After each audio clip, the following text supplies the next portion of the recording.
करो, मारपीट करो, हत्या करो, कोई रिजल्ट नहीं मिलता है। पर जो जागरूक है, जिसके अंदर संदेह खत्म हो गया धर्म का, वो व्यक्ति ऐसे नहीं बोलेगा। जैसे आप हत्या करेंगे, आपने पहले अपनी भी सुख शांति की हत्या कर दी। आप किसी की हत्या कब करेंगे? जब तक आप अपने सुख शांति की हत्या करेंगे तभी करेंगे। जैसे बुद्ध ने बोला, पुब्बे हनति अत्तानं पच्छा हनति सो करे। दूसरे को व्याकुल तो बाद में करेंगे, पहले अपने आप को व्याकुल करेंगे। दूसरे की चोरी तो बाद में करेंगे, पहले खुद को बेचैन करेंगे, व्याकुल करेंगे। है ना? दूसरे की हत्या बाद में करेंगे, पहले खुद की हत्या करेंगे, खुद के सुख शांति की हत्या करेंगे। क्यों? क्योंकि मन में हम राग द्वेष जगाएंगे, क्रोध जगाएंगे, तभी तो दूसरे की हत्या करेंगे। और कैसे करेंगे? है ना? दूसरे की चोरी कब करेंगे? पहले अपने भीतर लोभ जगाएंगे, यानी अपनी हत्या पहले कर दी।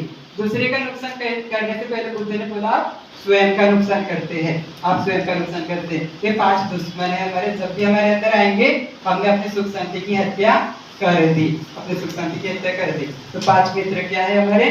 श्रद्धा रखना है, अपने आप पर विश्वास रखना है कि मैं जो भी कर रहा हूँ मैं सही रास्ते पर हूँ, मैं सील पालन कर रहा हूँ, मैं अपने मंगल के लिए कर रहा हूँ। वो श्रद्धा विश्वास रखना है अपने आप पर, है ना? वही श्रद्धा है।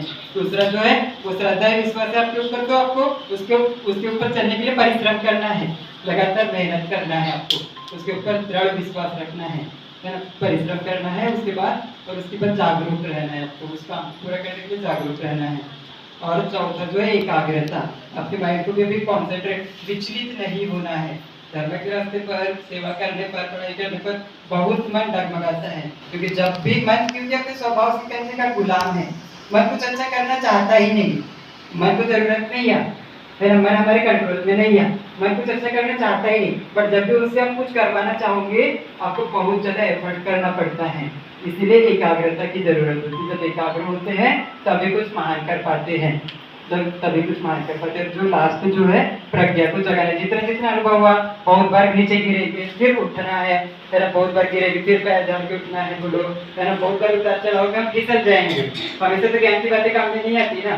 बहुत बार हम उस ज्ञान की बातों को दिमाग से निकाल देंगे, बट फिर आपको खड़े होना है, फिर आपको खड़े होना है, फिर से उसी ज्ञान के साथ जो फेलियर आपको मिला, जो आपको नीचे गिराने के लिए मिला था, उससे सीख करके और आपको ऊपर उठना है। बट अगर आप नहीं सीख रहे अपने उससे, तो आप कभी आगे नहीं बढ़ेंगे, कभी आगे नहीं बढ़ेंगे। जो आपको असक्सेसफुल मिला था, जो क्या बोलते, जो अब यश मिला था, जो आपका हार हुआ था, वो हार से, फेलियर से आपने कुछ नहीं सीखा, तो आप कभी सफलता नहीं हासिल करोगे। क्लियर? तो स्वयं की सेवा ऐसे ही की जाती है, खुद की सेवा ऐसे ही की जाती है। जैसे एक अंधा व्यक्ति है, वो कभी अंधे व्यक्ति को सहारा दे सकता है क्या? नहीं दे सकता। जैसे एक लंगड़ा व्यक्ति दूसरे लंगड़ा व्यक्ति को सहारा देगा क्या? नहीं दे सकता। ऐसे एक दुखी व्यक्ति दूसरे व्यक्ति को सुखी कर सकता है? नहीं कर सकता। खुद ही दुखी है, दूसरे को कैसे सुखी करेगा? ये भी याद रखना है। तो खुद की सेवा पहले बोले बाबा साहब ने, खुद को पहले तो शांत रखना है, समता में रखना है। खुद अगर आप सुखी है, उतना प्रोडक्टिव काम आप कर पाएंगे, समाज के लिए, देश के लिए, बोलो, खुद के लिए पहले करना होता है, खुद को इम्प्रूव करना होता है पहले। खुद के जीवन में प्रकाश नहीं ला पा रहे हैं, दूसरे के जीवन में प्रकाश नहीं ला पाएंगे। खुद की self help which is the best help. और कैसे? हमारे मन के मुताबिक अगर कोई व्यक्ति नहीं चलता है तो हमें गुस्सा आता है। जैसे खुद की सेवा बोल रहे हैं हम लोग, तो खुद की सेवा कैसे करें? हम जो दूसरों से आकांक्षा रखते हैं, दूसरों से इच्छा रखते हैं कि मेरे मन के मुताबिक चले, जैसे हर कोई चाहता है, जैसे हम दूसरों से क्यों दुखी होते हैं, दूसरे लोग क्यों हमको पसंद नहीं होते? क्योंकि जो व्यक्ति हमारे मन के मुताबिक चल रहा है वो हमको पसंद है, पर जो व्यक्ति हमारे मन के मुताबिक नहीं चलता है उससे हम घृणा करते हैं। तो आज कोई व्यक्ति आपके मन के मुताबिक चल रहा है, कल भी चल रहा है, तीसरा व्यक्ति है वो भी चल रहा है, चौथा व्यक्ति भी आपके मन के मुताबिक चल रहा है, अगर 5वां व्यक्ति नहीं चलेगा तो आपको क्या होगा? दुख होगा। तो सारे हमारी मनोकामना तो पूरी नहीं होगी, सारी मनोकामना हर बार की पूरी नहीं होगी। तो इसके लिए क्या कर्तव्य है अभी? तो अपने मन को ऐसा बनाना है कि उस पर किसी के प्रति आकांक्षा नहीं है। जैसे पिताजी चाहते हैं कि बेटा मेरा सुधर जाए, ठीक रास्ते पर चले, बेटा चाहता है कि पिताजी सुधर जाए, सास चाहती है कि बहू सुधर जाए, बहू चाहती है कि सास सुधर जाए, कोई ना कोई सुधर जाए। दूसरे में खोट है, हमको लगता है दूसरे में खोट है, हमारे मन में अगर दुर्गुण है तो हमको दूसरे में खोट ही दिखता है, दूसरे में खोट दिखता है, दूसरे में कुछ ना कुछ बुराई है। जैसे हम चाहते हैं कि समाज सुधर जाए, हम नहीं सुधरे, समाज सुधर जाए, समाज चाहता है कि देश सुधर जाए। तो कौन है देश, कौन है समाज? हम खुद ही तो है। इंडिविजुअल अगर सुधर जाएगा तो पूरा दुनिया सुधर जाएगा। एक पत्ते में तो एक पेड़ का पौधा है, मतलब पेड़ है, उसका एक एक पत्ती बदलेगा तो पूरा पेड़ क्या है, एक एक पत्ती से तो पेड़ बना है ना। तो बसंत आता है, पूरा नया पत्ती लगता है, तभी तो है ना। एक पत्ती भी सूखा है तो कोई काम का नहीं, नीचे गिरा दिया जाता है। ऐसे आप अगर खुद को इम्प्रूव नहीं करेंगे तो आप नीचे गिरा दिए जाओगे, ऐसे आपको कोई अस्तित्व नहीं रहेगा। अगर आप यूजलेस हो गए, आपका कोई यूज नहीं बचा, आप किसी के लाइफ में वैल्यू क्रिएट नहीं कर रहे, आपको लोग नीचे कर देंगे। क्लियर? ऐसे भी है। जैसे एक बेटा कोई काम कर लिया, पिताजी को कोई केयर नहीं रहता बेटे का। ऐसे बेटा जब तक पैसा दे रहा है तब तक बेटा है, तो कुछ भी करे वो भी है। तो खुद की सेवा, आप अगर खुद को अगर इम्प्रूव करेंगे तो आपको हर कोई रिस्पेक्ट करेगा, आपका हर कोई सम्मान करेगा। वही बोला बाबा साहब ने, अगर आपको लिविंग रिस्पेक्टेबल लाइफ चाहिए, रिस्पेक्टफुल लाइफ चाहिए, आपको सम्मान पूर्वक जीना है, तो आपको खुद को इम्प्रूव करना ही पड़ेगा, यानी आत्मनिर्भर होना पड़ेगा। खुद की सेवा मतलब आत्मनिर्भर होना पड़ेगा। आत्मसम्मान से जीना है तो आपको अपने पैरों पर खड़ा होना पड़ेगा। अगर आप आत्मनिर्भर है तभी आपको कोई सम्मान करेगा।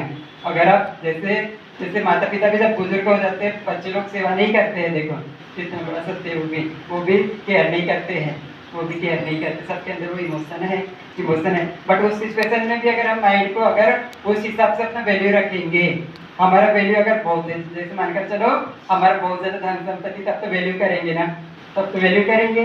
जैसे हम विकलांग भी है, तब हम बहुत बुजुर्ग भी हो गए, बट हमारे खाते में बहुत पैसा है, तब तो बच्चे लोग भी देखेंगे ना, बच्चे लोग भी वैल्यू करेंगे, रिस्पेक्ट करेंगे, वो भी है। तो खुद की सेवा करना मतलब हर सिचुएशन में अपने आप को क्या करना है, आपको इम्प्रूव करना है, आपको इम्प्रूव करना है। जितना आप इम्प्रूव यानी अपने आप को अपडेट करना है। अपने आप को अपडेट नहीं करेंगे तो समय के साथ में आप दुनिया से पीछे रह जाएंगे, अपडेट करना ही बोलो। खुद की सेवा करना मतलब वर्तमान में कौन से ज्ञान की जरूरत है उसको जानना है। तो खुद की सेवा के लिए 5 मित्र है, और खुद की सेवा जब नहीं करते तो ये 5 शत्रु हमारे भीतर रहते हैं। ये 5 शत्रु ही हमको खुद की सेवा से रोकते हैं। हम जब भी लाइफ में पीछे जा रहे हैं, ये 5 शत्रु हमारे अंदर आ रहे हैं, तो अभी 5 शत्रु को दूर कैसे करें? लास्ट जो है हम कंक्लूजन जानते हैं। तो 5 शत्रु तो है हमारे अंदर, बट इसको दूर कैसे करें? तो जब भी भगवान बुद्ध ने बोला, जब भी आपके अंदर अगर बेचैनी है, खेद है, तो उस समय आपको मन को क्या नहीं देना चाहिए बोले, और नया आग नहीं देना चाहिए। जब बेचैनी आता है, क्या होता है मन में? बहुत ज्यादा तूफान उठता है, बहुत ज्यादा विचार उठते हैं। आप उसमें और तूफान डालेंगे। ऐसी ये बेचैनी कैसे है? जैसे एक शुष्क घास जल रहा है, उसके ऊपर और सूखा घास डालेंगे तो और आग बढ़ेगा। तो बेचैनी की बात है, जब मन बहुत व्याकुल हो गया, बहुत ज्यादा विचार आ रहे, तब बेचैनी आता है। उस समय आपको किसका अभ्यास करना चाहिए बोले बुद्ध ने? उस समय आपको शांति का अभ्यास करना चाहिए, यानी मन को एकाग्र करने का। तो बेचैनी को शांत करने के लिए जो है एकाग्रता बोल सकते हो आप, शांति। बेचैनी धीरे धीरे दूर होती जाएंगी। बट जिस समय आपको आलस है, उस समय आपको एकाग्रता से काम नहीं चलेगा, आलस से काम, शांति से काम नहीं चलेगा। जब आलस है तब आपको किसका प्रयास करना है? आपको सोचने का, प्रीति प्रमोद जगाने का, उत्साह उल्लास जगाने का। तो आलस को दूर करने के लिए क्या है? उत्साह है, उत्साह या उल्लास है। उत्साह उल्लास लाना है, तब आलस दूर हो जाता है। जैसे किसी की हेल्प करना है, आपको उसमें उत्साह लेना है। पढ़ाई करना है, आपको पढ़ाई में उत्साह लेना है, उल्लास जगाना है, हर्ष जगाना है आपको पढ़ाई करते समय, तब आपका मन लगेगा। जैसे ध्यान कर रहे हैं, आपको बहुत आलस आ रहा है, आपको उत्साह जगाना है, मुझे ध्यान करना है, मुझे टारगेट फिक्स करना है, या फिर मुझे बहुत दिन आ रहा है, मुझे आपको नया के धोना है, बट मुझे करना है। ऐसी किसी की हेल्प करना है, मुझे उत्साह के साथ ही करना है। अगर आलस रहेगा तो नहीं करेंगे हेल्प। क्लियर? तो ये उससे बाहर निकलने का रास्ता है। जब राग लोभ उत्पन्न होगा तो आपको उसके विपरीत सोचना है। अगर मैं ये लोभ पैदा करता हूँ, उसके परिणाम सोचना है। आसक्ति पैदा करता हूँ या कुछ गलत करता हूँ, कुछ गलत कामना से, उसके परिणाम सोचना है कि ऐसे मैं गलत करूँगा तो उसका क्या रिजल्ट मिलेगा मुझे बाद में। जैसे आपको बहुत ज्यादा खाने का मन कर रहा है रात में, तो उसका परिणाम सोचो क्या होगा बाद में। अगर मैं खाता हूँ बहुत ज्यादा, क्या परिणाम होगा? पेट खराब हो जाएगा, ऐसी है। अगर द्वेष है, बहुत ज्यादा नफरत है, उसका भी परिणाम सोचो कि उसका क्या रिजल्ट होगा। अगर रिजल्ट सोचोगे, कम से कम उससे कंट्रोल कर पाओगे, कम से कम। बट उस समय तो माइंड को एकाग्रता ही काम में आएगा। जो सती है, सती बोलते जो जागरूकता है, उस समय अगर जागरूक रहेंगे तो दुश्मन हमारे अंदर इंटर नहीं करते हैं। जब जागरूक नहीं रहते तभी हम कुछ भी कर जाते हैं, कुछ भी बोल जाते हैं, कुछ भी मन परेशान रहते हैं, कुछ भी लोग पैदा कर लेते, द्वेष पैदा कर लेते। कब? जब मन बस में नहीं रहता तब। क्लियर? तो 5 दुश्मन नोट करना है, 5 शत्रु भी नोट करना है और पूरा लाइफ में अप्लाई करने का प्रयास करो। जो एक दिन हमारी लाइफ से जा रहा है, मैं कैसे अपने लाइफ को अपडेट करूँ, कैसे लाइफ को इम्प्रूव करूँ। समय के साथ में बदलना ही क्या है? धम्म है। खुद को ट्रांसफॉर्म करना ही क्या है?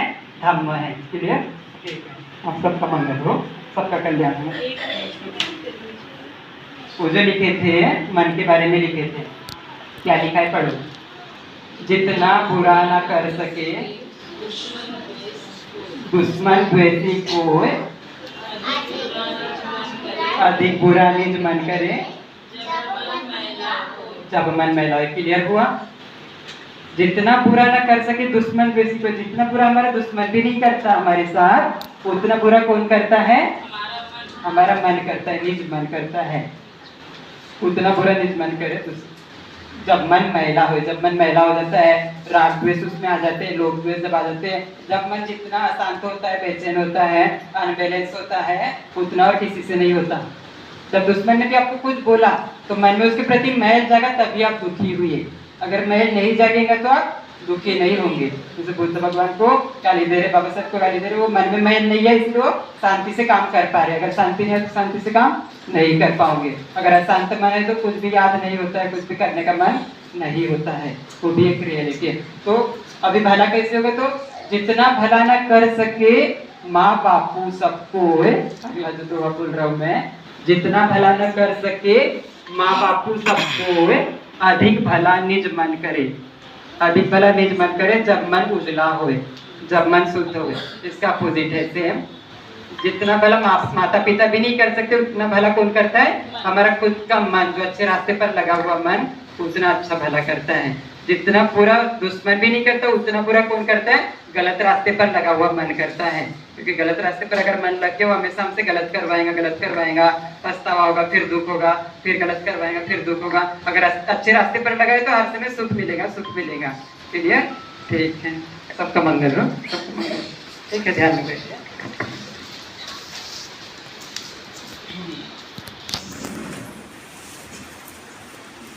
आराम से बैठ जाए ध्यान की मुद्रा में, पीठ कमर गर्दन सीधी करके